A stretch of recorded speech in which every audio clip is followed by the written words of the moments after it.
see this Trinitarian conception of communication at work in many of our social institutions. I see it in marriage.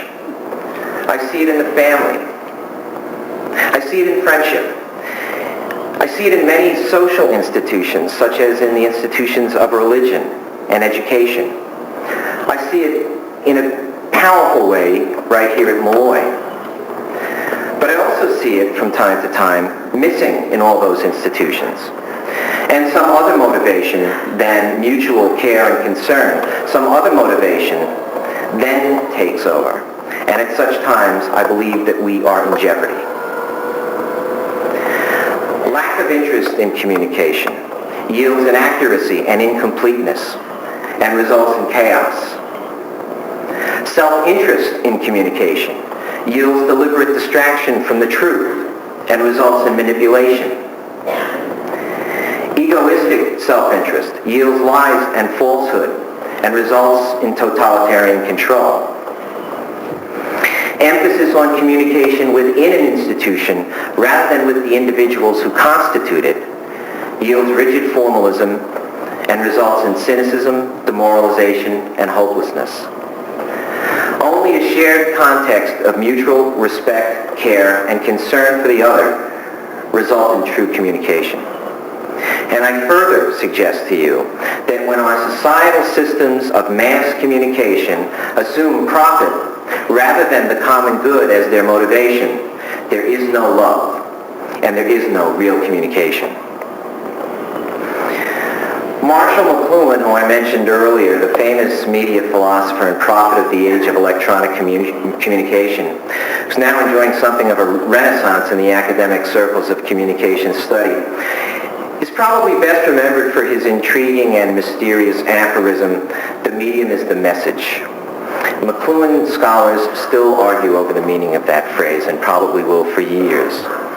Whatever his specific intentions, I like to think that this pronouncement from the oracle, as it were, "the medium is the message," applies to this Trinitarian conception of communication. The medium, Christ, is the message, the logos, the word, the meaning of God. Furthermore, the meaning of God is made clear in the message of Christ, God's self-communication with his creation, the loving act of creation, light itself, love itself. Medium and message come together and are one, creating a cosmic ecology of love, if only we have the eyes to see and the ears to hear. At the same time that McLuhan was teaching and writing at St. Michael's College at the University of Toronto, a great American was teaching the world about communication from within a Trinitarian framework. He was trying to get Americans to step out of the darkness of racial bigotry and comfortable complacency and into the light of love. I quote at some length from a sermon by the Reverend Dr. Martin Luther King Jr., delivered at the National Cathedral in Washington, D.C. in 1968. He said, "Through our scientific and technological genius, we have made of this world a neighborhood, and yet we have not had the ethical commitment to make of it a brotherhood. But somehow, and in some way, we have got to do this. We must all learn to live together as brothers, or we will all perish together as fools. Whatever affects one directly affects all indirectly. For some strange reason, I can never be what I ought to be until you are what you ought to be.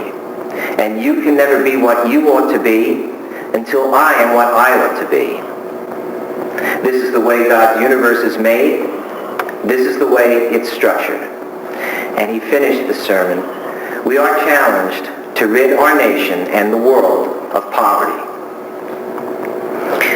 In order, though, to take up this challenge, we must, in the first place, be aware of the world and its problems, be engaged in it, be more open to the reality of the event than we are to its instant replay. And though I've made this suggestion before at other forums, in my classrooms. I'll make it one more time. The challenge really is, at least from time to time, to turn off the computer, turn off the PlayStation, turn off the CD player, the DVD player, the VCR, turn off the television. Turn off that eerie blue glow that each evening threatens to envelop our homes in darkness. Turn off the allure of material consumption, the temptations of physical comfort. Turn off the distractions of the technological society and turn on the lights in our hearts. At the same time, we must demand the truth from those in positions of authority in our societal institutions.